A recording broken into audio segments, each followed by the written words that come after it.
privacidade para os cidadãos e transparência das práticas de coleta de dados pelos governos e corporações passaram a ser prioridade nessa luta pelos direitos civis e pelos direitos humanos do século XXI.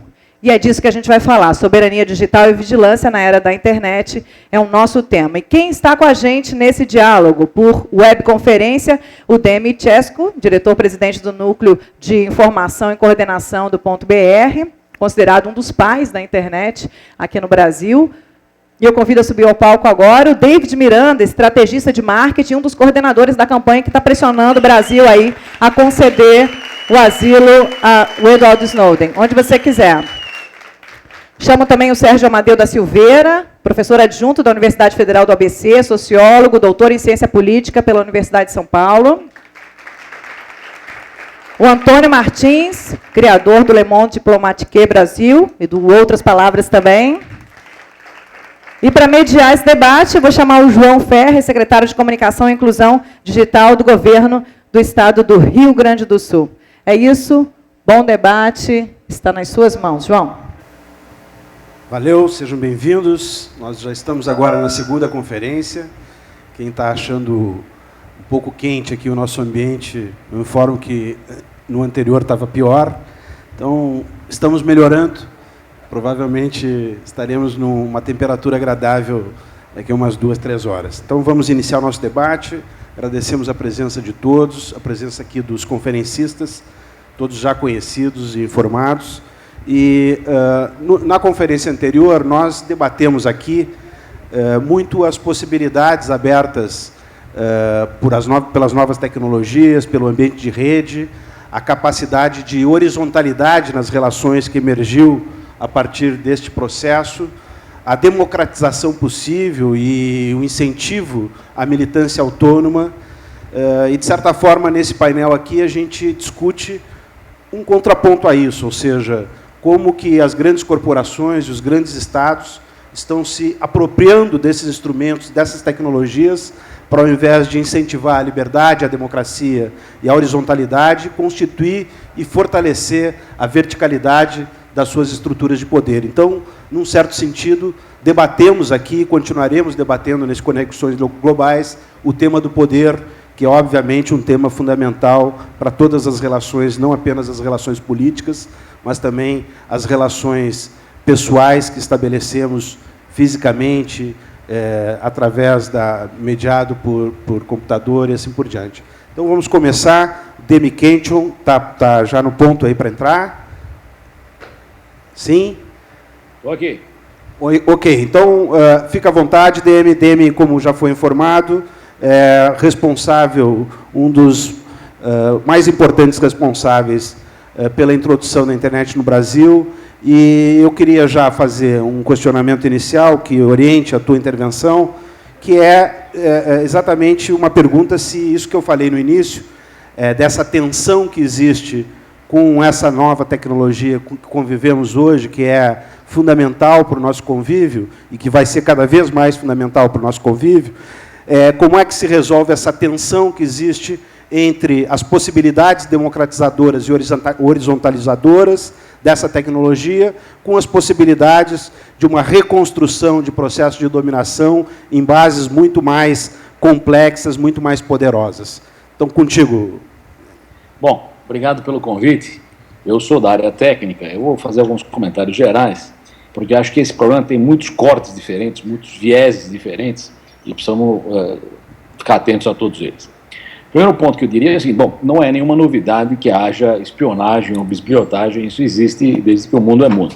Então, obviamente, essa ação de recolher dados de outrem, né, é uma ação que se praticava desde a época do telégrafo, desde a época do correio tradicional e tudo mais. O que a internet potencializa nisso, e quero deixar de claro desde o começo que a internet não deve ser considerada culpada desse problema em si, mas ela certamente é usada também para que esse problema se agrave, é que a internet deu acesso a uma porção de gente que não seria acessível se a internet não tivesse a penetração que tem. Então, muito mais pessoas são vulneráveis hoje porque participam de redes sociais, participam da camada de conexão e conversam com todo mundo e, portanto, eles estão expostos a essa atividade que seria muito mais difícil ser feita com tanta gente se não houvesse essa infraestrutura técnica que funciona. Em relação à infraestrutura técnica, o primeiro ponto que eu queria destacar é que, por um motivo de engenharia, né, as conexões sempre serão concentradas em lugares. Da mesma forma que quando alguém planeja uma linha de metrô, a linha de metrô passa em alguns lugares, ela não passa em todos os bairros e não liga o bairro A com o bairro B diretamente. Para ir do bairro A ao bairro B, você tem que passar por 5 estações no meio do caminho. Então, isso é feito porque você precisa baldear, eventualmente, de um trem para outro, porque você tem que atender a espinha dorsal da comunicação. A espinha dorsal das comunicações mundiais, há muito tempo, mesmo antes da internet, migrou para cabos submarinos. Antes eram, sempre foram cabos submarinos ou satélites, que não tinha outra forma. Cabo submarino óptico, né, dá uma enorme capacidade de comunicação. Os cabos submarinos ópticos se concentram em alguns pontos. Por exemplo, na costa leste dos Estados Unidos, a maioria dos cabos emerge do mar, tá certo? E ali é feita a baldeação entre um cabo e outro. Você vem da América para ir para a Europa, você sai da água em algum lugar nos Estados Unidos e entra no outro cabo para ir para a Europa. Então, isso não é, digamos, contornável facilmente, mas é amenizável. Se você tivesse um cabo direto entre Brasil e Europa, mais usável do que nós temos hoje, você teria, evidentemente, a possibilidade de ser espionado na Europa, mas você eliminaria uma estação de parada no meio do caminho, que é a estação norte-americana, e que concentra boa parte do tráfego. Se olharem o mapa que saiu naquele conjunto de slides que foram divulgados na época do Prisma, dá para ver que a grande conexão latino-americana no conjunto, né, para ir para qualquer lugar do mundo, passa pela América do Norte, portanto tem um ponto de monitoramento. Se somarmos a isso a capacidade enorme que os computadores têm hoje em dia, ou seja, eles conseguem mastigar uma quantidade enorme de dados, e, portanto, coisas que não seriam tratáveis no passado, hoje são tratáveis pela capacidade que as máquinas têm, mais algoritmos que podem quebrar criptografias simples, mas não criptografias complexas. Você tem uma situação em que quem controla um ponto de baldeamento de dados tem na mão uma possibilidade de investigar aquilo de uma forma privilegiada em relação a todos os demais. Se isso deve ser feito ou não, certamente não deve ser feito e não devia ser permitido fazer. Da mesma forma que, se você tem um aeroporto importante por onde todas as cartas convencionais chegam para pegar outro avião, isso não quer dizer que o dono daquele aeroporto pode checar a correspondência. Mas o fato é que, no caso digital, isso acontece e você não precisa rasgar o envelope, ninguém percebe que você xeretou algo, você pode fazer isso sem deixar rastros. Outro ponto que é importante ter em mente é que, quando a gente fala do que é legal e do que não é legal, isso tem a ver com a lei local. E a lei local, às vezes, é surpreendente, quer dizer, mesmo em países que a gente considera muito abertos e muito receptivos a liberdades e tudo mais, se você pegar o ato patriótico norte-americano, por exemplo, e outras coisas do tipo, é capaz que parte das coisas que eles façam tenha sido feita com autorização judicial, provavelmente num ritmo, numa liturgia muito curta, muito breve, mas provavelmente eles também não iriam fazer insanidade sem uma autorização judicial, mesmo que seja uma autorização mal obtida. Então aí tem espaço para uma longa discussão entre nações, para que se aperfeiçoe o processo de controle legal dessa espionagem. Então, eu já falei aí, estou indo numa gradação.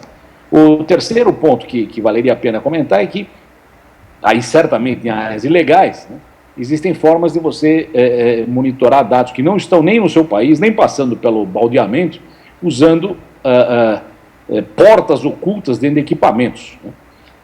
Ou usando monitoramento de células de telefone celular. Quer dizer, quando alguém diz que o telefone da Angela Merkel foi monitorado, certamente há um grampo nesse telefone que é feito com autorização ou não, sabendo ou não da companhia telefônica local, ou sei lá como for, ou há um grampo nos telefones das demais pessoas que foram monitoradas nessa área.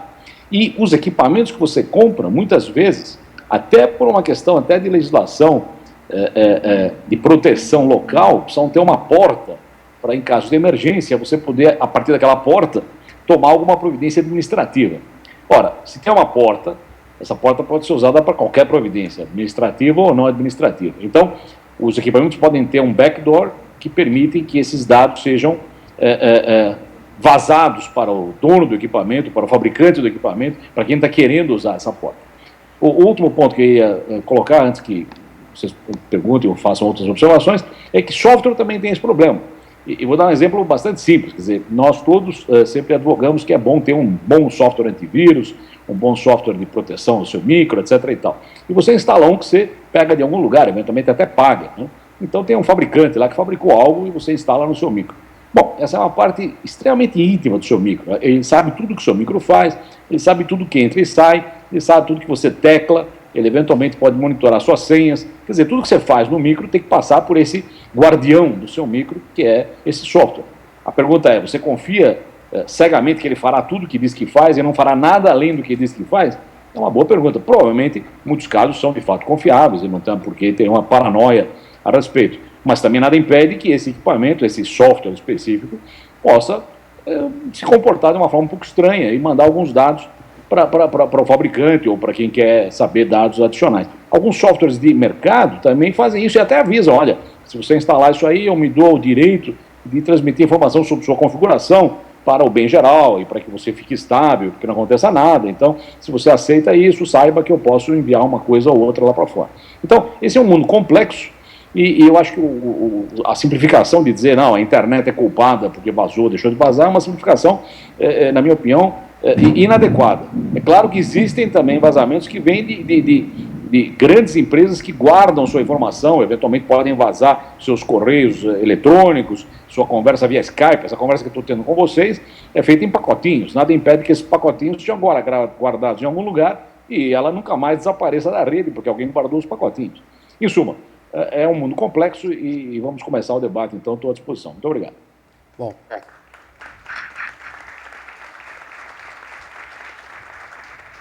Demi continua aí, então, nos acompanhando aqui e vamos continuar o debate com os comentários que vamos fazer.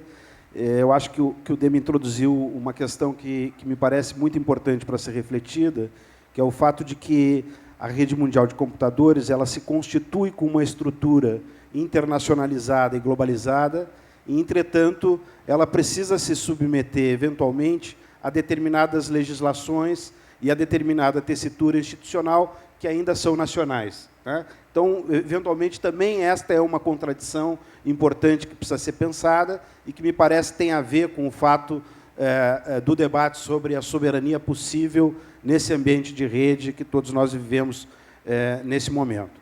Eu chamo o Sérgio Amadeu, intelectual aí das redes sociais e da internet.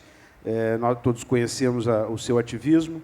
Talvez me contradiga, talvez reforce o meu argumento, mas pelo menos colaborará aqui com a nossa reflexão e tem aí 10, 15 minutos para fazer a tua manifestação. Bom, eu agradeço a oportunidade de estar mais uma vez aqui na Conexões Globais e poder colocar algumas questões nessa linha mesmo que você e o Demi levantaram. Primeiro, eu queria dizer o seguinte: por que o Snowden, o Assange e alguns coletivos muito diminutos abalaram estruturas gigantescas como o Estado norte-americano? Essa é a questão.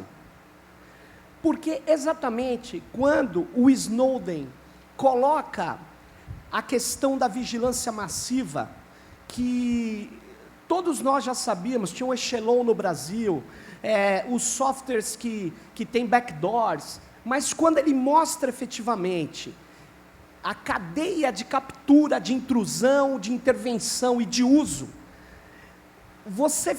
o que fica em questão é o seguinte: será que esse poder global é ainda aceitável por nós? Então, a dimensão da denúncia do Snowden não é uma questão pequena só de espionagem. O que está em questão é as razões de Estado, a soberania do Estado acima da verdade dos cidadãos e da dignidade das pessoas em todo o planeta.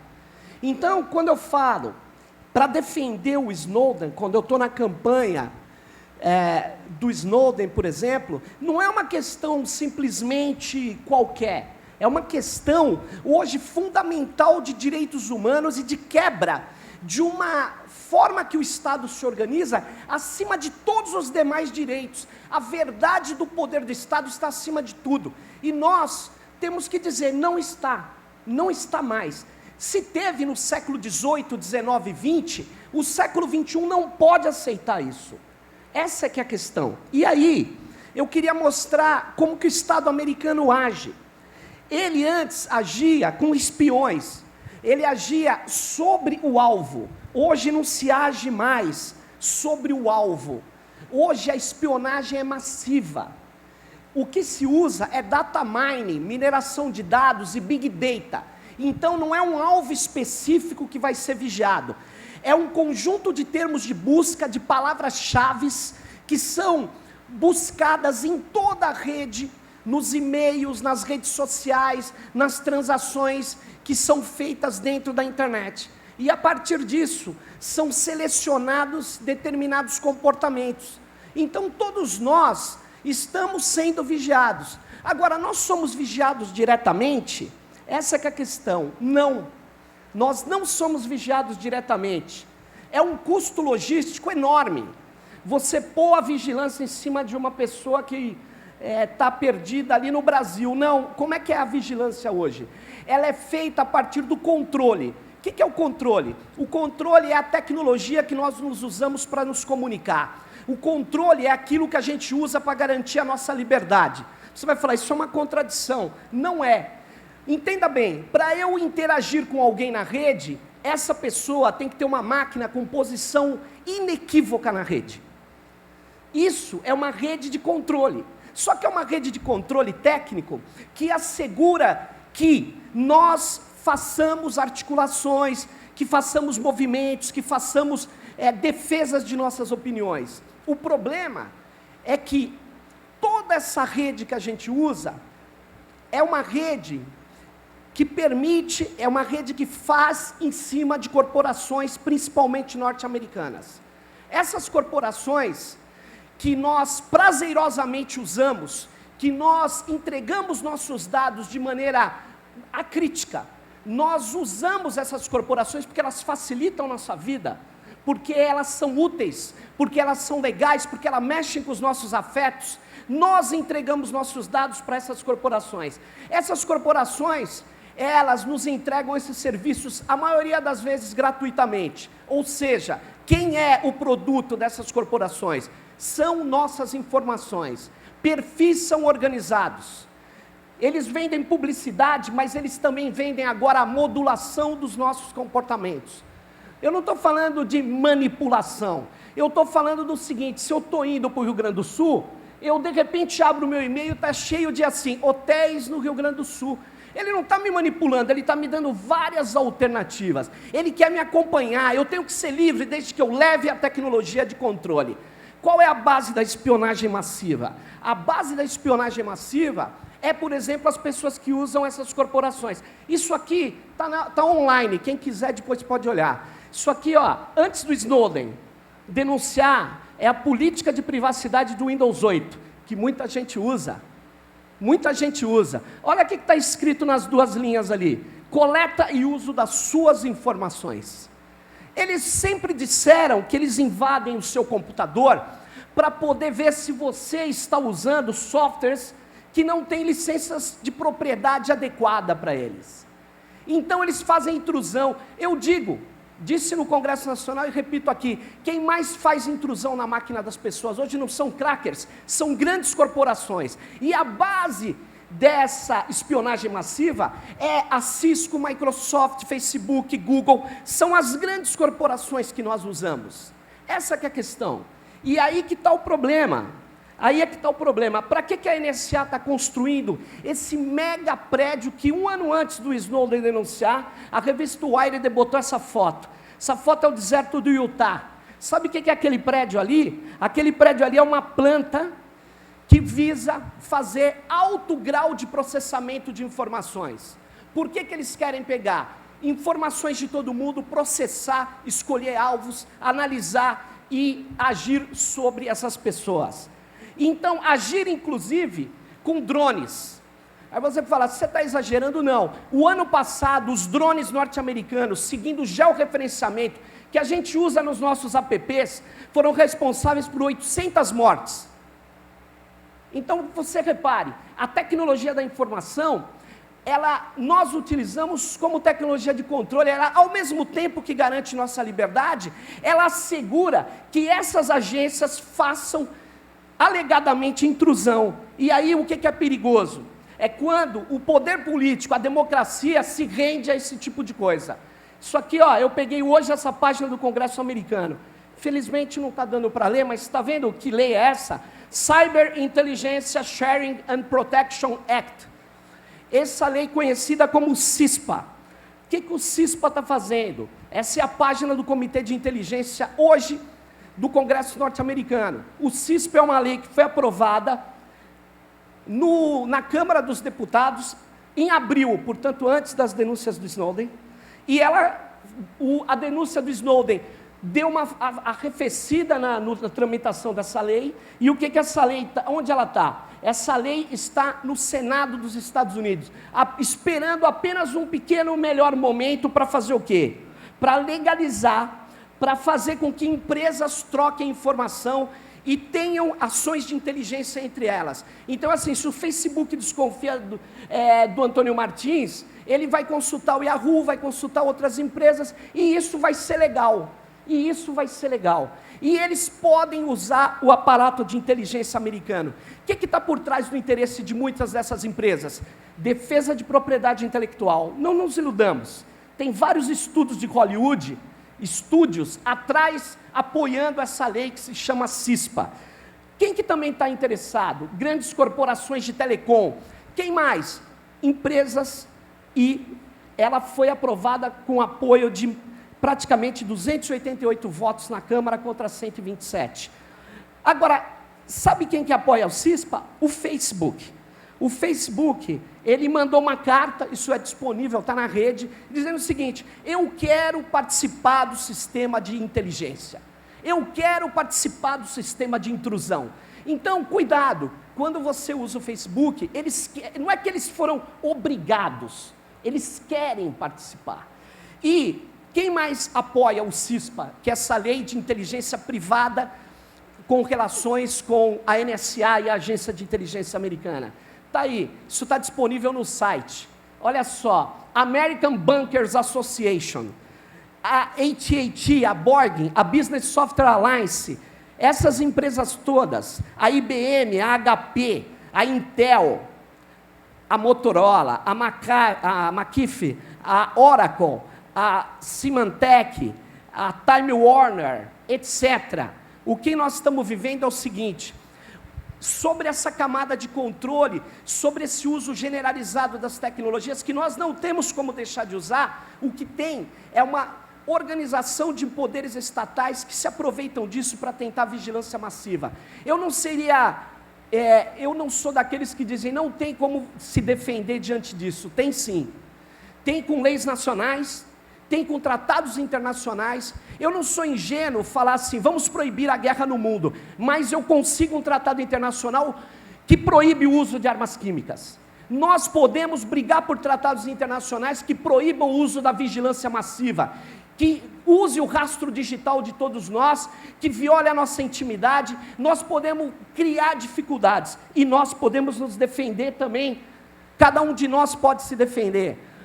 Hoje, um dos fenômenos mundiais são as criptopartes. Qual é a ideia da criptoparte? A ideia é o seguinte: todo cidadão pode usar criptografia. Se todos nós nessa sala começarmos a usar criptografia, nós seremos alvo, nossas mensagens certamente serão escaneadas. Só que é o seguinte: se a gente usar criptografia forte, eles vão levar, naquele prédio que eu mostrei, anos para poder quebrar as nossas mensagens. Se 10 mil brasileiros aprenderem a usar criptografia, o que vai acontecer?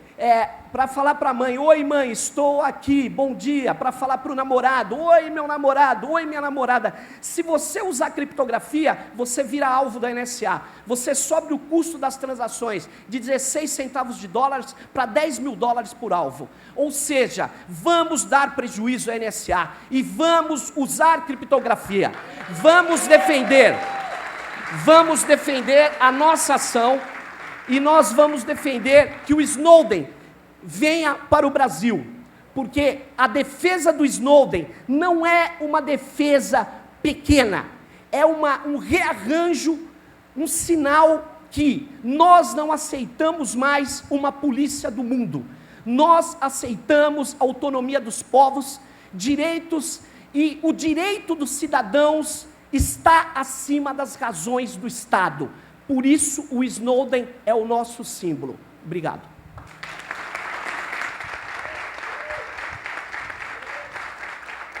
Obrigado, Sérgio.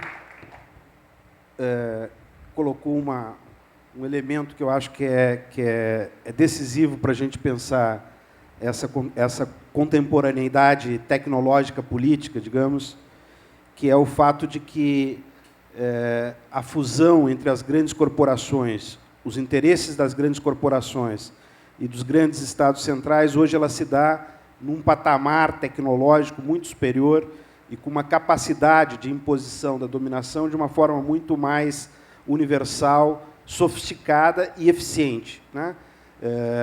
O Sérgio já conclui a intervenção dele nos dando uma saída, que é uma saída mais de luta do que propriamente de, digamos assim, institucionalização de uma alternativa, ou uma alternativa institucionalizada, digamos, né? Então, eu queria que o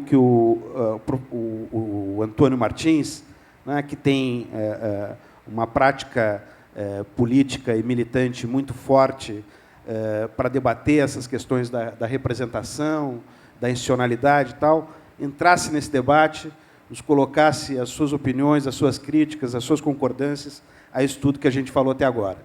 Muito obrigado. Boa tarde para vocês.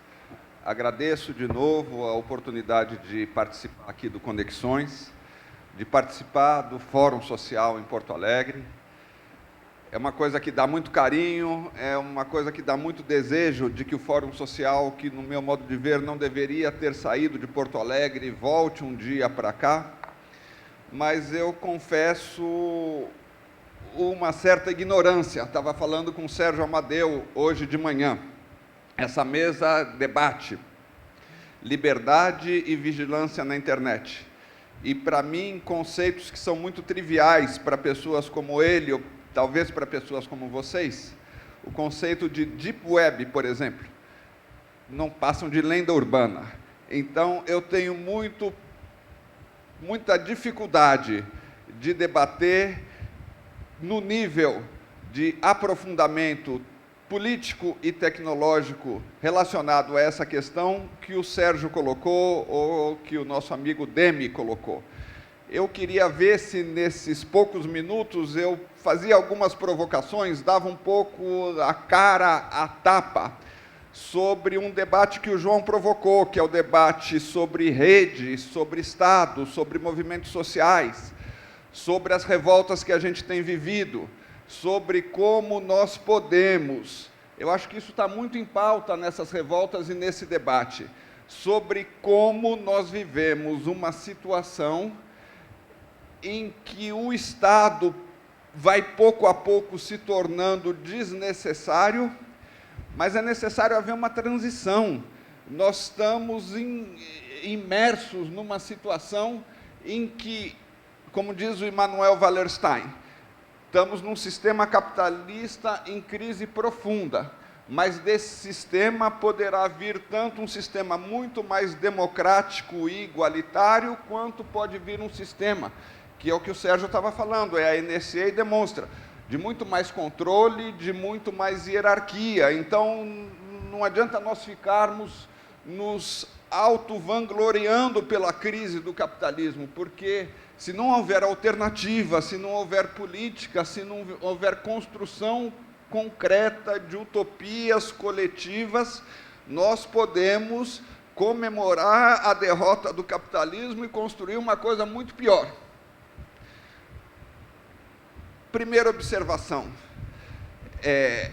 Eu acho que a emergência da internet significa que a humanidade evoluiu para um ponto em que algumas coisas que nós achávamos inacreditáveis há 20 ou 30 anos estão se transformando em possibilidades reais. Superar a organização estatal, superar a organização do capital sobre os seres humanos está se transformando em coisas reais. Tem uma amiga aqui, uma filósofa, Raquel Imanishi, que diz: o lado pior do capital é o lado bom do capital. O capital estabelece intermediações sem as quais nós não vivemos. Essa cadeira, esse auditório, esse microfone são objetos úteis para todos nós e para quem construiu esses objetos também. Porém, foi necessário uma fábrica, foi necessário uma loja, foi necessário alguém para capatazear esse processo para que nós estivéssemos juntos aqui. Foi necessário uma empresa de viagens, foi necessário um avião, foi necessário o construtor desse avião. E isso tudo funcionava a partir de relações muito hierárquicas. E, aos poucos, nós estamos começando a viver situações em que, por meio da rede, os seres humanos diretamente substituem a necessidade do capital. É muito embrionário, mas é muito rápido ao mesmo tempo. Então, nós podemos hoje, eu sou jornalista, eu vivi o tempo heróico da mídia alternativa, em que nós precisávamos de uma gráfica, nós precisávamos de um pestap, nós precisávamos de um fotolito, tudo isso exigia capital. Nós podemos escrever, relatar, qualquer um de nós, talvez muitos de nós aqui estejamos relatando esse debate, nós diretamente para um conjunto de seguidores. Isso tem um potencial de desintermediação e um potencial de liberdade, um potencial de transformação imenso, porque nós deixamos de depender dos intermediários, deixamos de depender financeiramente, deixamos de depender politicamente a princípio. Porque é muito mais fácil controlar uma sociedade em que a informação está centrada em um oligopólio de empresas.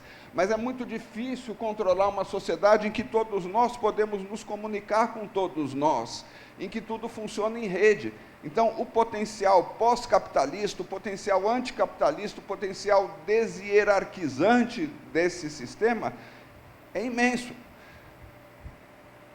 Nós vivemos, e talvez seja um exemplo paradigmático disso, a transformação na indústria cultural, a transformação na indústria de música. Qualquer artista, qualquer compositor, qualquer guitarrista precisava antes de um estúdio. Os estúdios estão aqui nesse computador. Precisava antes de uma gráfica, não precisa mais de gráfica. Precisava antes de uma agência de publicidade. Coisas do capital, coisas que o capital oferecia para nós. Tudo isso nós podemos fazer sozinhos. Nós estamos começando a criar situações em que os hotéis, por exemplo, deixam de ser necessários, porque nós podemos nos hospedar na casa de outras pessoas pelo couchsurfing. Estão surgindo situações em que os bancos deixam de ser necessários. Estão surgindo sistemas em que as pessoas que têm riqueza disponível, têm dinheiro, poupança disponível, emprestam para as outras pessoas. Então, esse potencial de libertação, esse potencial de superar o capitalismo que essas novas tecnologias têm é imenso. Qual que é o problema, num certo sentido, em todos os sentidos? É que as velhas relações, que são relações de poder, que são relações que o velho Karl Marx chamava de relações de luta de classes, permanecem ativas nessa mesma situação. Um grande empresário não vai se encantar pelo couchsurfing e não vai não vai fechar a loja, a rede de hotéis dele, porque agora é possível para o ser humano conviver e ser recebido e receber outros seres humanos em sua casa, estabelecendo relações pela internet. O capital estabelece relações de poder e relações de acúmulo de riqueza que precisam ser quebradas. Nesse sentido, eu imagino, e talvez seja essa a tentativa de estabelecer algumas provocações, que nós vamos conviver com um período longo em que será necessário nos relacionar com as contradições, com as maldades, com os malefícios, mas também com os benefícios do Estado. O Estado é hoje o temos para estabelecer relações políticas, para estabelecer relações de compartilhamento de projetos, para dizer, por exemplo, que deve haver recursos para criar uma rede de banda larga no Brasil, para dizer, por exemplo, que é proibido estabelecer espionagem. O Estado é o contrário de tudo isso também, mas se nós renunciamos ao Estado, nós oferecemos esse imenso instrumento só aos nossos inimigos. Nós oferecemos, se nós renunciarmos ao Estado, a possibilidade de controle, a possibilidade de censura, a possibilidade de vigilância não vai deixar de existir por causa disso. E nós vamos perder a possibilidade de criar políticas sociais, a possibilidade de criar debates coletivos sobre o futuro que nós queremos. Então, me parece que já entrando num terreno muito mais concreto e me afastando um pouco da sabedoria de gente como o Demi e como o Sérgio Amadeu, que nós, como ativistas políticos, temos que resgatar, em primeiro lugar, a grande possibilidade que essas novas mobilizações têm demonstrado, a grande possibilidade de superar os esquemas de representação, a grande possibilidade de agirmos por nós mesmos, a grande possibilidade de nos autoconvocarmos. Mas eu acho que nós não deveríamos jogar, junto com a água suja do banho da representação, dos velhos vícios da representação, a criança da política, a criança da produção de projetos comuns. Isso envolve horizontes utópicos, isso envolve estratégias, isso envolve táticas, horizontes utópicos. Nós todos somos contra a dominação do capital. Todos esses últimos movimentos têm dito, Estado, partidos, banqueiros, não nos representam. Mas que sociedade a gente vai construir a partir disso? É algo que a gente tem que se colocar. É uma pergunta que a gente tem que se colocar, sob pena de, se não nos colocarmos, reproduzirmos a velha relação na qual a gente espera que algum político, que algum banqueiro, que alguém responda essa questão por nós. Então, nós estamos criando, pouco a pouco, relações de reciprocidade, mas como essas relações podem se traduzir em políticas concretas? De que maneira isso tem a ver com garantir, por exemplo, um sistema de renda cidadã para todos os seres humanos? Nós estamos num sistema de crise do trabalho, em que o trabalho industrial vai dar emprego e vai dar ocupação para cada vez menos pessoas. Nós estamos numa sociedade em que se gera um imenso volume de riquezas, e que esse imenso volume de riquezas é concentrado por um número cada vez menor de agentes econômicos. Para mim, não é problema para os políticos, é problema para nós aqui, que somos políticos também, pensar, refletir de que maneiras essa riqueza pode ser redistribuída. É a partir de políticas radicalizadas, como a renda cidadã? É a partir da criação de uma renda cidadã para todos, como dizem alguns teóricos, para todos e que garanta de fato o direito a uma existência digna? É um tema. Como vamos debater problemas como a imigração? Como vamos debater problemas como a geração de energia, que permite que a gente faça esse debate, mas que não chega a 1 bilhão de pessoas no planeta Terra. 1 de cada 6 seres humanos não tem energia, não tem eletricidade. Na sua casa não tem uma lâmpada como essa aqui. Como é que nós vamos construir políticas que garantam esse direito essencial para todos os seres humanos? São horizontes utópicos. Nós tínhamos um horizonte utópico no século passado, que era o horizonte do velho socialismo. Esse horizonte não nos serve mais. A sua centralização, a sua alienação, num certo sentido, a sua tentativa de controlar a produção de riquezas a partir de aparatos estatais não funcionou. Mas que outro sistema nós vamos colocar no lugar desses? Não é um problema para os nossos políticos, não é um problema que nós vamos transferir. Nós não vamos voltar ao velho discurso da representação, mas não voltar ao velho discurso da representação significa assumir a responsabilidade, significa nos dar o trabalho de teorizar sobre esses problemas. Como é que a gente vai fazer? Que políticas vão ser necessárias para isso? Estratégias. O horizonte utópico é importante, mas tem a ver, além do horizonte utópico, tem estratégia. Eu defini o meu horizonte utópico, quais são os meus aliados principais? Quais são os meus inimigos? São todos de igual tamanho?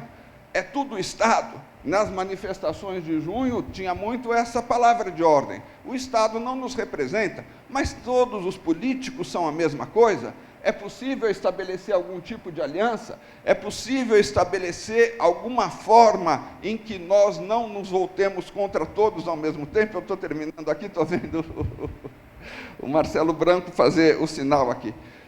Táticas. Nós todos somos contra a mercantilização da Copa do Mundo. Mas onde nós vamos colocar a diferença entre nós e os 200 milhões de brasileiros que gostam de futebol e gostam da Copa do Mundo?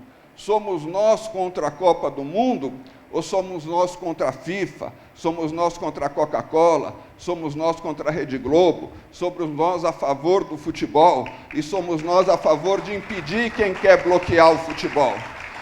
Então, desculpe, eu demorei demais. Eu não Tem um minuto ainda, Antônio. Eu não tenho a capacitação do Demi ou do Sérgio para discutir concretamente. Última coisa, e aproveitando os últimos 30 segundos, essa construção de novos horizontes utópicos envolve, por exemplo, a construção de uma nova democracia planetária. Quem vai regular a internet? Vão ser os Estados Unidos, como fazem hoje, com a NSA influindo sobre eles? Vai ser como que é o Irã, ou como que é a Rússia, que é uma internet balcanizada, em que cada país, e no fundo cada governo, pode impor o que os seus cidadãos podem ter acesso ou não? Nós vivemos, para muito bem, uma situação em que as fronteiras nacionais estão sendo rebaixadas. Mas, enquanto os Estados nacionais seguem, de alguma maneira, mesmo que muito limitada, são obrigados a algum tipo de controle democrático, a arena internacional é um território totalmente dominado pelo capital. Não existe limites ao poder do capital. Não existe voto, não existe democracia, não existe espaço nenhum de controlar a ação, a expansão e os abusos que fazem as grandes empresas transnacionais. Então, desculpe mais uma vez por não ter a capacidade de entrar nesse debate técnico, mas a provocação é essa. Se nem políticos, nem banqueiros não nos representam, a responsabilidade é nossa. A política é nossa. Nós não podemos nos demitir dessa obrigação, desse direito e dessa delícia de projetar mundos novos. Muito obrigado, Antônio. Você não deve se desculpar, você introduziu um tema que eu acho que é muito interessante e certamente serve para a gente continuar o debate com o David Miranda, que é o seguinte: quando discutimos soberania digital, também devemos responder como se constrói essa soberania digital. E aí a gente enfrenta uma situação que é uma situação ambígua e contraditória, porque nós tratamos, quando tratamos da rede mundial de computadores, tratamos a partir de um paradigma que está relacionado com o sistema mundo. Mas quando tratamos do tema da regularização, das definições, da institucionalização das práticas, nós tratamos com um mundo dividido em países, em nacionalidades, dentro das quais se faz política, se faz luta de classes, se faz disputa de poder, se faz disputa de hegemonia, e é preciso pensar isso numa estratégia e numa discussão. E eu acho que isso serve, a reflexão que tu fazes serve para a gente fazer a pergunta para o David, porque, de certa forma, o Snowden hoje, ele não está sendo, digamos assim, possível que apenas a sociedade civil mundial o defenda, apenas a sociedade civil mundial crie uma saída para o Snowden, né? É preciso que um determinado Estado faça isso. E, nesse momento, é na Rússia, talvez seja no Brasil no futuro, né? Mas a questão toda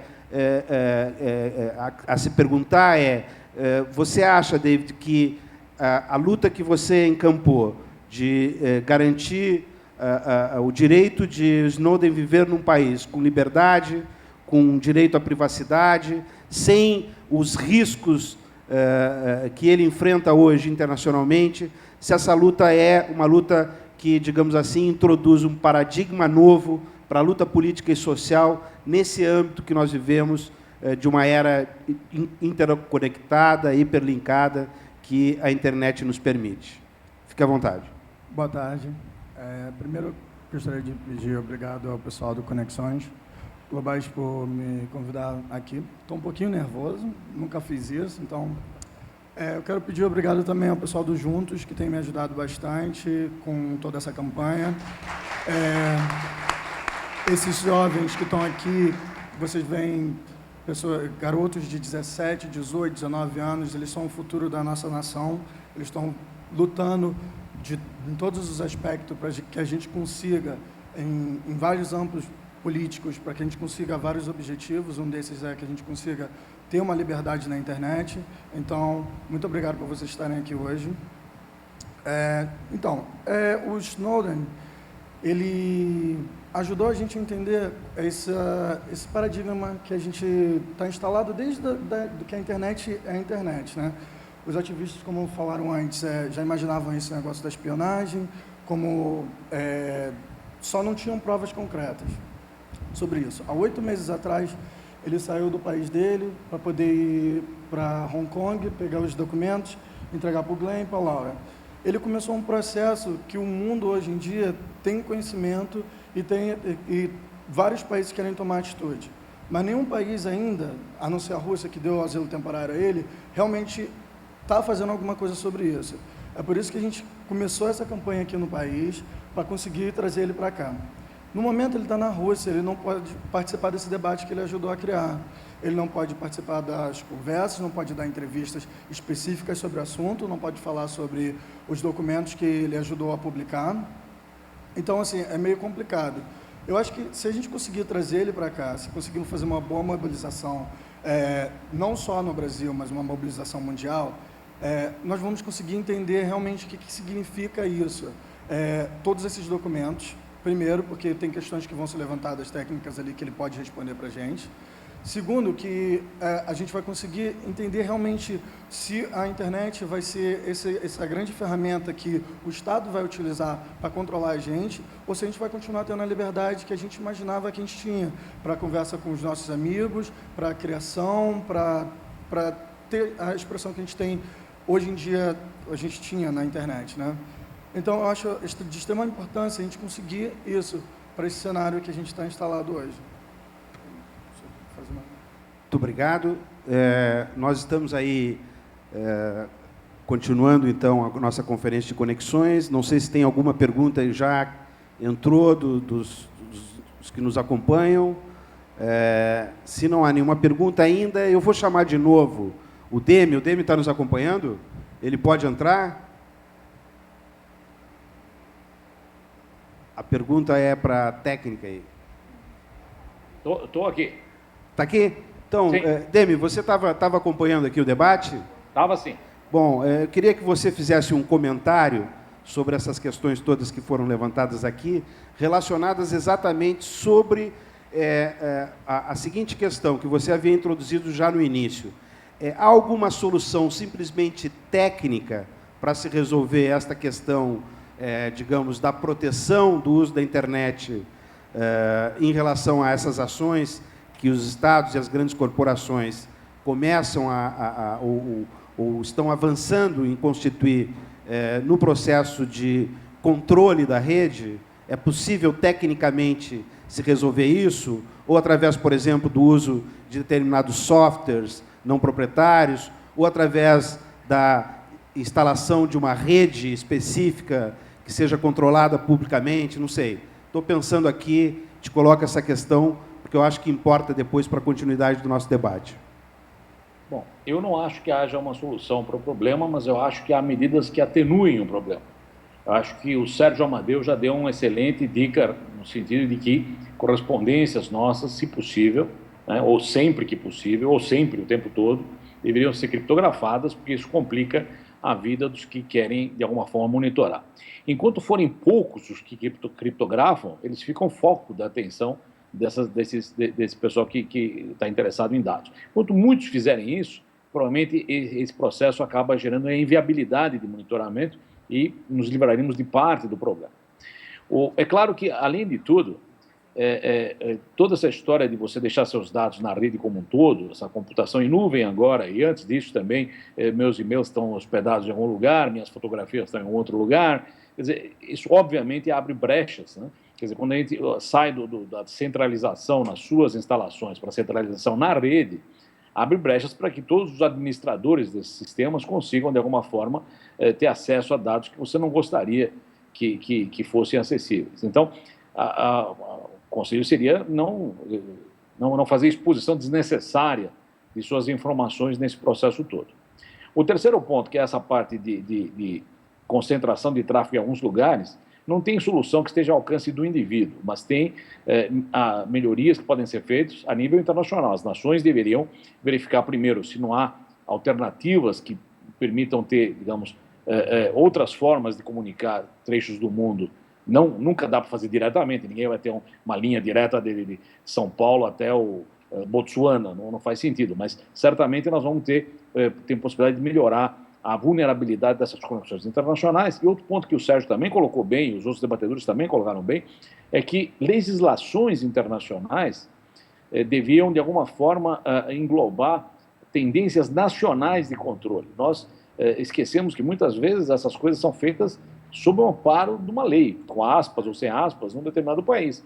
O CISPA é um caso específico, existe uma lei. Existem aqueles que ficam felizes em acompanhar a lei, existem aqueles que são contra a lei em si, mas uma vez que a lei existe, ela é um fato para aquele país. Então nós temos que saber que essas coisas são mais ou menos inevitáveis. Então nós temos que viver nesse esquema em que certas coisas são um dado do problema e nós devemos ser precavidos e não nos expormos de uma forma desnecessária.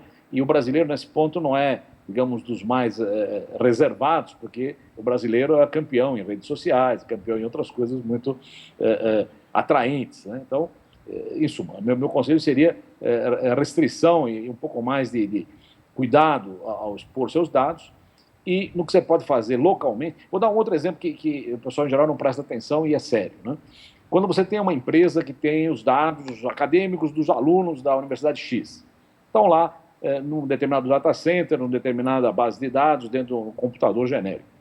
Na hora que isso é ligado à internet, o esquema de proteção desses dados muda tremendamente, deveria mudar tremendamente. Porque se antes aqueles dados estavam sujeitos a ser espionados por alguns funcionários, ou por alguns alunos, por pessoas que tinham acesso àquela rede, na hora que você abre aquilo para a internet, não adianta dizer que eu tenho senha e palavra-chave para evitar o acesso, porque eu tenho agora 3 bilhões de candidatos a xeretarem aqueles dados. É claro que 3 bilhões de candidatos não querem saber os dados da minha nota de alunos de engenharia de computação, mas se eu estiver controlando o sistema elétrico numa cidade e esse sistema elétrico passou a ser acessível pela internet, a chance de alguém ser tentado a desligar a luz da minha cidade, ou desligar o meu marca-passo pessoal, no dia que o meu marca-passo estiver ligado na rede, ou desligar meu telefone, ou acompanhar meu telefone, vai ficar cada vez mais atraente. Então, tudo que hoje é fechado e amanhã entra na rede, não pode ser simplesmente colocado na rede sem maiores precauções, porque isso gera exposição desnecessária e gera problemas que o sujeito que colocou na rede nem sempre está prevendo. Hoje nós somos 3 bilhões, mais de 3 bilhões na rede, todos eles com capacidade de eventualmente acessar e xeretar coisas que nós colocamos lá. Então, precisamos ter uma certa cautela e caldo de galinha. Muito obrigado, Demi. Nós temos aí inscrições de perguntas, aparentemente aqui da plateia. É isso? Então, vamos passar o microfone.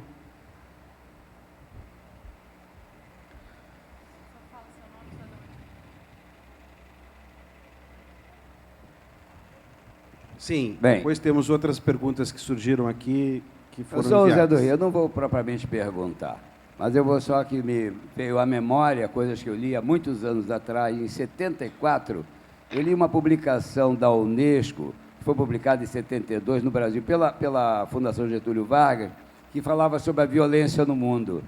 Além de todas as coisas de violência, essas todas que estão comuns, de autoritarismo, truculência, prepotência e covardia, falava também dessa invasão da privacidade. Isso, 72, relatos praticamente 60, essa publicação da Unesco, que essa questão dos dados, que por qualquer motivo o sujeito enche uma ficha de crédito ali no lugar e de repente ele está sendo acessado por lugares que ele nem sabe o que é. E o outro é um trecho de uma palestra do Milton Santos, no Canadá, em 77, que ele diz: é inconcebível, quase que inadmissível, que apenas duas superpotências detenham toda a informação geológica do planeta e decidam quando, onde e quem irá fazer a extração desses minerais todos que estão no subsolo. Não há espaço virgem, está tudo devastado. Os rastreamentos, sensoriamento e cartografia, está tudo pronto, está todo mundo rastreado há muito tempo. E durante o período da ditadura, eu que já nasci quase com o telefone em casa, durante o período das ditaduras e das repressões, eu jamais usava telefone, simplesmente não usava telefone, simplesmente. Só isso. Porque quem é que tem interesse? É o interesse comercial, alguém deve pagar para isso. Então, se em 77 já era isso, em 72, de lá para cá, é bolinação eletroeletrônica o tempo todo, né, meu cara? A quantidade de emissões de ondas, de raios, do diabo A4 que existe no planeta, está todo mundo... Eu nem sei se a gente mais pensa, eu acho que a gente tudo só sintoniza, sabe como é que é? Faz daqui, esse meu tema é esse, é que nem antes da internet, a telepatia, que era a telegrafia, a patitia sem fio, sabe como é que é? Então é uma coisa assim, que de repente, e quando eu vejo que os caras vêm me telefonar para dizer que eles sabem que eu tenho um empréstimo na Caixa Econômica, que eu pago tanto por mês, e que ele quer comprar a minha dívida e me faz uma bela de uma oferta para comprar minha dívida, eu fui inventando história. Até que um dia eu disse: olha, querida, cada banco que vinha dizer que sabia de tudo isso, olha, nossa conversa está sendo gravada. Aí eu digo: mas escuta, como é que você sabe disso? Mas eu estou sendo educada com o senhor. Mas você vem e diz que sabe que eu tenho uma conta no banco, que eu estou pagando tanto, que você quer comprar a minha dívida, vai me dar R$5.000 para mudar a conta para o seu banco? Ela desligou. Passou outro dia, eu digo: tem que arranjar outra estratégia aqui.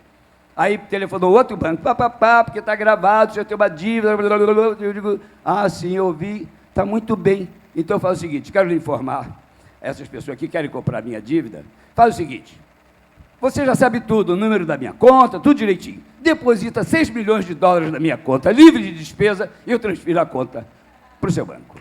Bom, assim. Deixa eu passar ali para trás. 140 caracteres, tá? Leonardo Vieira. Por que não propor um asilo coletivo para o Snowden? Venezuela, Brasil, Uruguai, Argentina. E aí a gente poderia buscar apoio dos nossos aliados para que não seja uma coisa de um país só. Isso ganharia mais força, isso poderia ter, inclusive, mais dificuldade para os Estados Unidos resistirem, né? Eles teriam que... O NASUL... Perfeito, Mercosul, NASUL. Né? Essa é a minha proposta. E o Brasil sempre quis neve, né? Snowden no Brasil será esse sonho realizado. Se fosse hoje, seria perfeito. David, o que você acha dessa proposta? Bom, já foi estudado bastante sobre isso. A gente está pensando muito, o pessoal do Juntos que está trabalhando, o pessoal da VAZ, por isso que a gente lançou a campanha mundial. A gente está vendo como é que está esse cenário no Brasil primeiro, antes de a gente começar a fazer uma outra etapa dessa campanha. A gente está bastante positivo sobre o cenário aqui. Já estamos com 960 mil assinaturas, devemos bater 1 milhão esse final de semana, então, quando o Congresso voltar, a gente vai bater na porta da Dilma para poder entregar elas as assinaturas. E talvez, depois desse momento, se ela não aceitar, ou se o governo brasileiro não aceitar nada, talvez podemos partir para o Mercosul. Tá? Desculpa, a ideia é apresentar para a presidenta Dilma em que momento? No começo do Congresso, no mês que vem. Começo do Congresso. Bom, então tá bem. Tinha uma pergunta, surgiu aqui na tela, agora... aqui. Ok.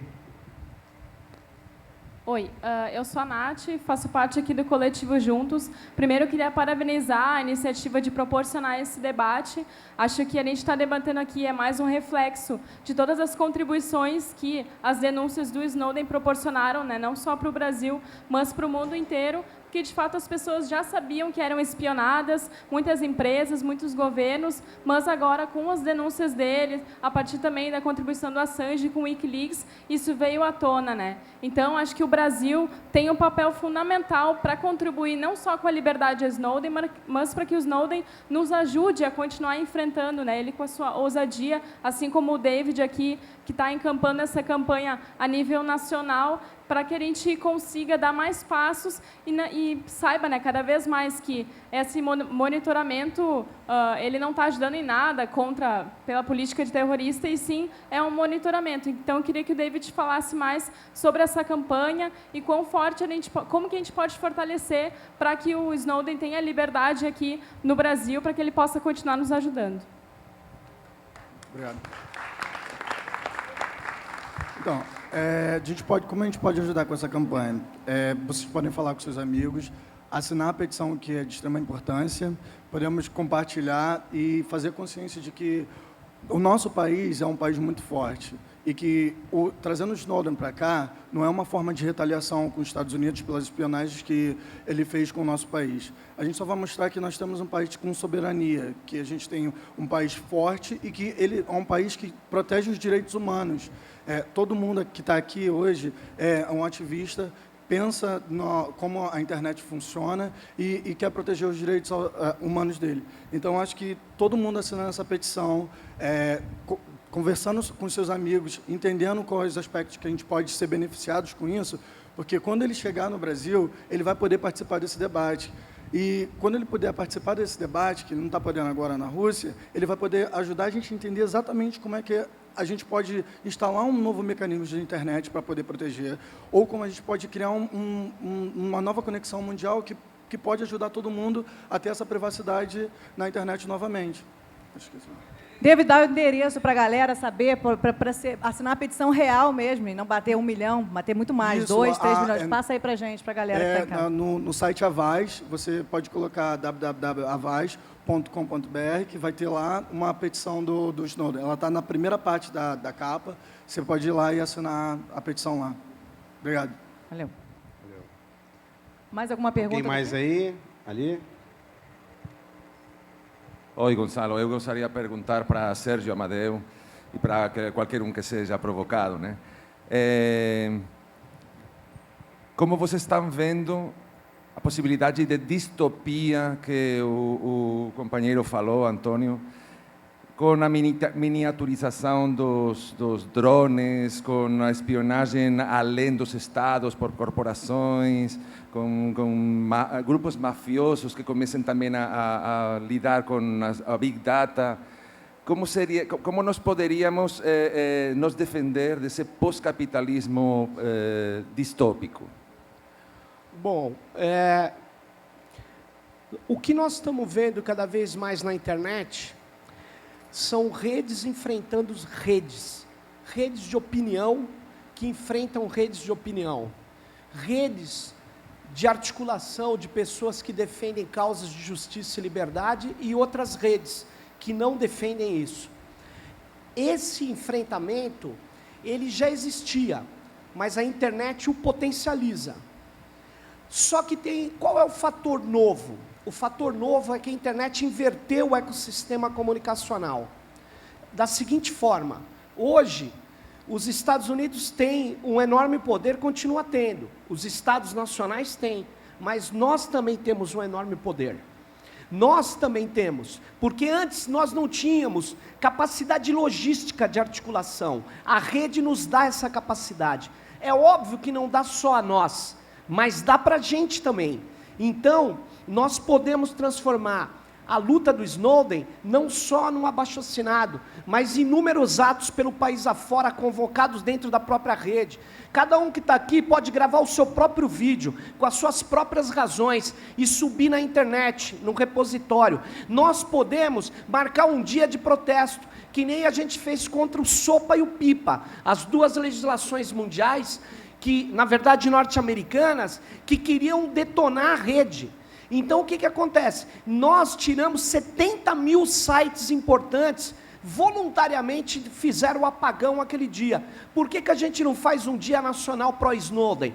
Por que a gente não faz um DDoS pró-Snowden? Eu sei que tem gente me ouvindo aí que diz assim, não, DDoS que dá muito acesso a alguns sites, isso é crime. Eu queria dizer o seguinte, não é crime. Crime é invadir a máquina da pessoa. Se você quiser me ajudar a dar um acesso muito grande a um site que representa, por exemplo, tudo que é de ruim, tudo que é o atraso conservador, a vigilância, o totalitarismo, se todos nós fôssemos na frente de um prédio e fizéssemos um protesto, você não iria dizer que isso seria crime. E por que dar acesso grande a um site é crime?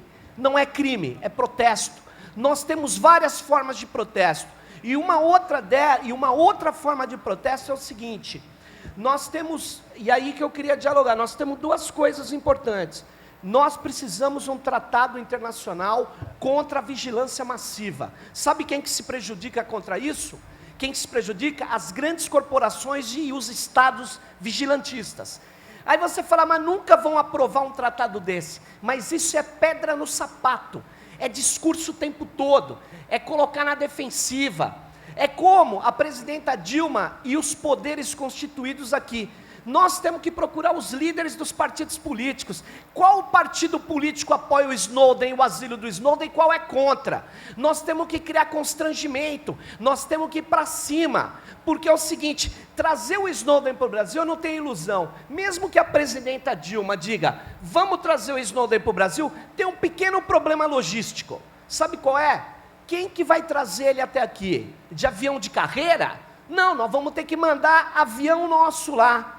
Aí o avião nosso lá vai ter que descer. Vocês lembram do Evo Morales?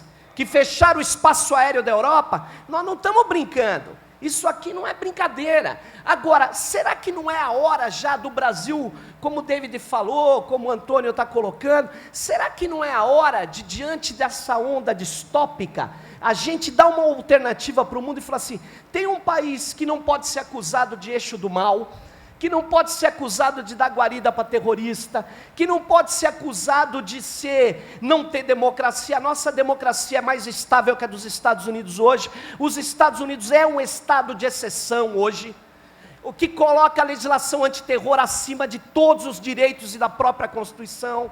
Logo, nós somos um estado que tem justiça, que eu posso não gostar, mas tem. Então, nós temos regras. O que acontece? Eles não têm coragem, pode ter coragem, mas não tem argumento para dizer assim, o Brasil é um país do eixo do mal.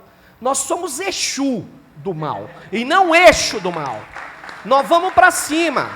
Então, o que eu quero dizer é o seguinte, o Brasil, a diplomacia brasileira, Antônio, e nós aqui, nós estamos perdendo uma oportunidade de armar uma outra correlação de forças no cenário internacional.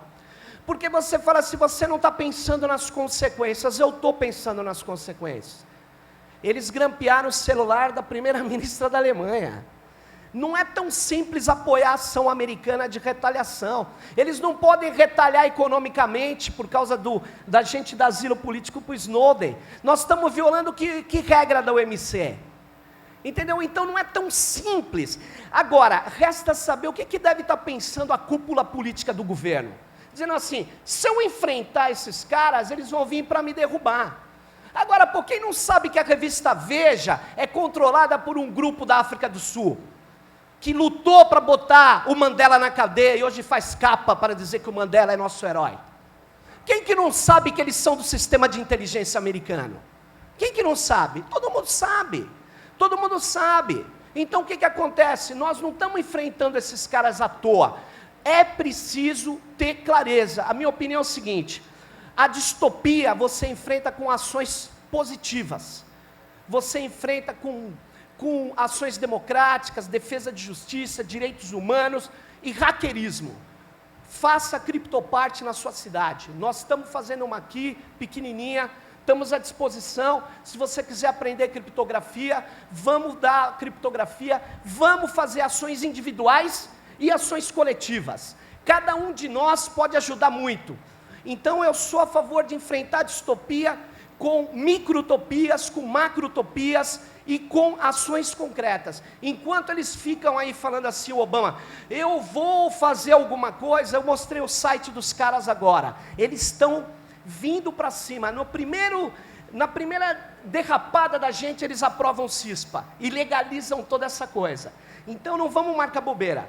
Eu gostaria de dizer o seguinte, nós temos um enfrentamento a travar. Então, subam os vídeos, ponham nos blogs, nas redes sociais, assinem o abaixo-assinado e façam outras coisas também, porque as outras coisas muitas vezes também vão fazer diferença. Sérgio Amadeu, a Alexandra pergunta para ti ali, fala mais um pouquinho sobre isso. Ela disse que não quer ter os e-mails e mensagens vigiados, nem utilizados por corporações, e o que ela tem que fazer para evitar isso? Ela tem que fazer o seguinte, se ela tiver um pouco de paciência, porque muitas vezes o cara não tem tempo, não tem paciência, entendeu? Mas ela pode ler os tutoriais do OpenPGP, PGP, Pretty Good Privacy. Você pode ler esse tutorial, aí você vai ver que você vai instalar um cliente de e-mail que chama tipo um Thunderbird.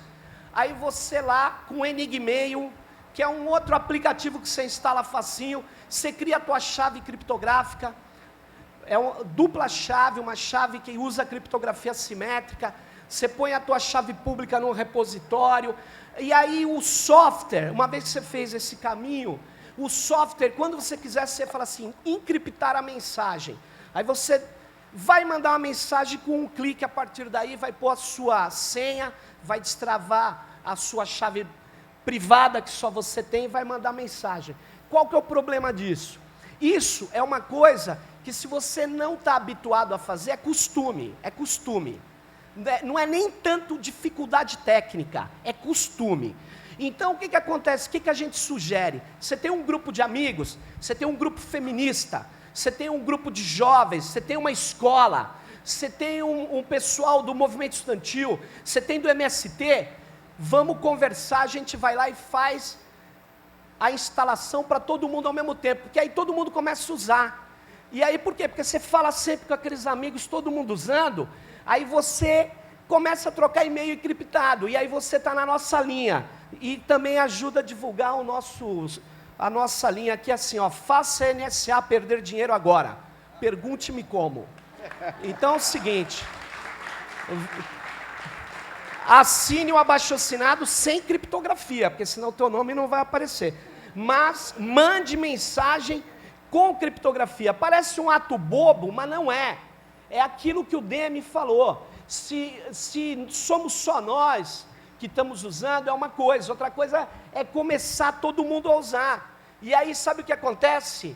Acontece que o seu e-mail, eles vão até copiar o seu e-mail, mas não vão conseguir ler. Então, como é uma questão de costume, eu sugiro que a gente faça oficinas, pequenas oficinas, 3 horas é suficiente, 4 horas se for um grupo pequeno, para poder ensinar como você usar e-mail e criptografado. Aqui a gente está fazendo aqui, amanhã nós vamos fazer no Grasômetro, e depois se você quiser aprender como usar Tor, para ninguém conseguir vigiar a sua navegação, a gente também tem. Todas essas ferramentas estão à disposição. Elas são muito úteis, e não é porque nós somos criminosos não, é porque eu não quero que ninguém saiba que hora eu entro para comprar um livro numa loja virtual, porque eu não quero que ninguém acompanhe minha navegação, porque eu tenho o direito disso. Queria dizer que isso é democracia. É o seguinte, a democracia sem a privacidade não existe. Tanto é que o momento crucial da democracia é a famosa cabine indevassável, onde ninguém pode ver o que você está fazendo. Por quê? Porque nós precisamos de uma área de reflexão íntima, isolada. A gente precisa ter um espaço. E esses caras das corporações não estão deixando isso. Então não é só contra a NSA, na verdade. Quando você começa a usar transação de e-mails segura, quando você começa a navegar sem que ninguém possa vigiar a tua navegação, você está criando um monte de problema para o famoso capitalismo cognitivo. Que eu não sei se o Antônio Martins concorda com essa expressão, mas eu queria dizer o seguinte, boa parte do capital hoje vive de informações sobre nós. Essa que é a questão. O que você acha disso, Antônio? Então, vamos aproveitar a pergunta da Alexandra também para o Antônio e para o David, e vamos fazer uma última rodada. Infelizmente, nosso tempo está acabando, né? Mas tem uma informação importante que o Sérgio deu, que eu queria reforçar. Tem oficina de criptografia oferecida no Conexões Globais. É isso, né, Marcelo? Então, entra lá no site, verifica onde é, vocês vão poder fazer tudo isso que o Sérgio sugeriu, o mais didaticamente possível que ele conseguiu, mas certamente na oficina vai ser mais fácil aprender. A Alexandra pergunta para o Antônio e para o Davi Miranda, e já aproveitem e fazem as suas falas finais. Os governos soberanos possuem quais ferramentas para impedir a espionagem feita pela NSA e pelas corporações? Antônio, tu também tem direito de fazer aquela pergunta que tu queria.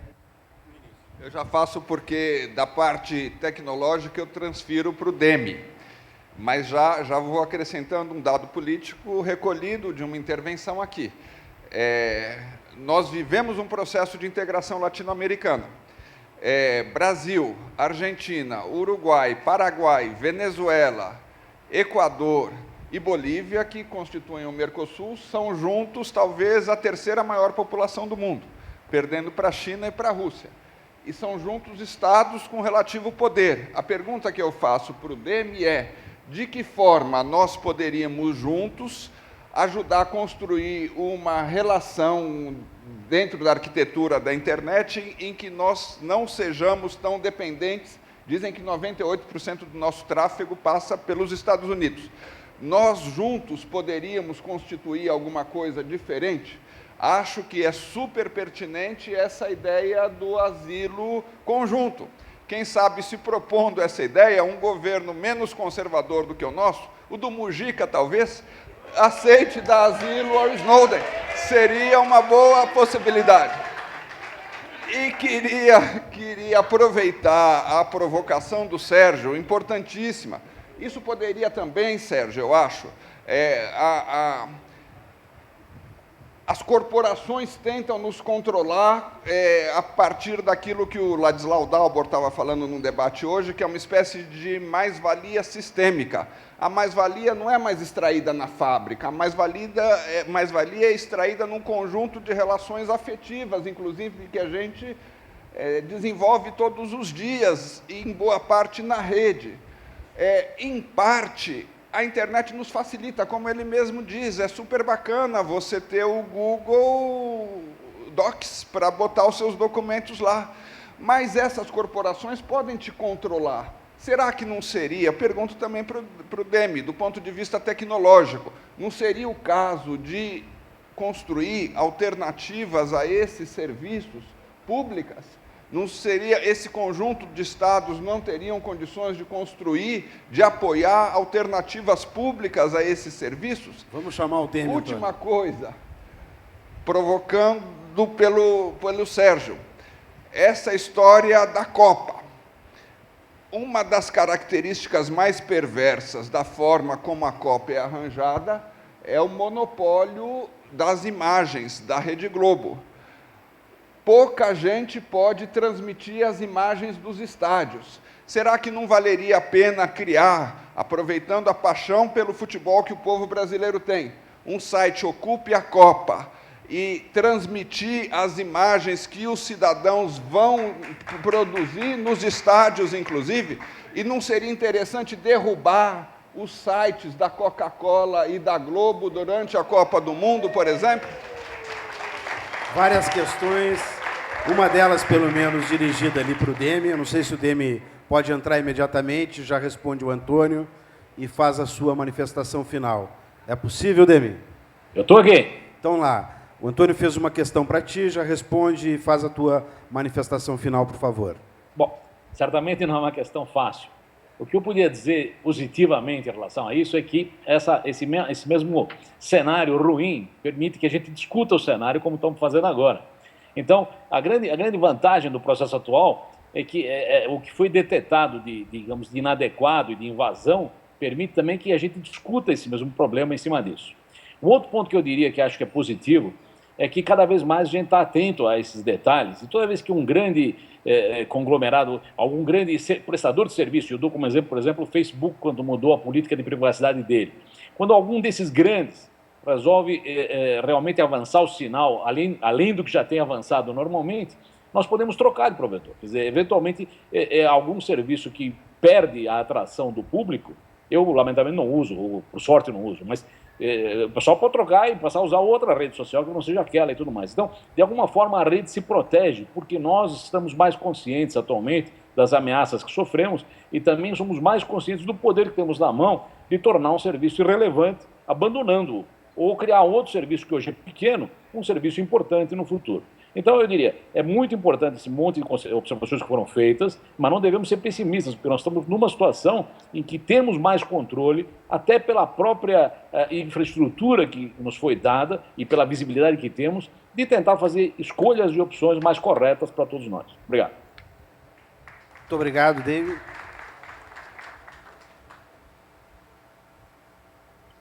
Então, passamos imediatamente para o David fazer a sua manifestação final e depois, mais uma vez, o Sérgio. Então, muito obrigado. Eu fiquei muito nervoso, eu não sou de fazer eventos assim, vocês provavelmente perceberam isso.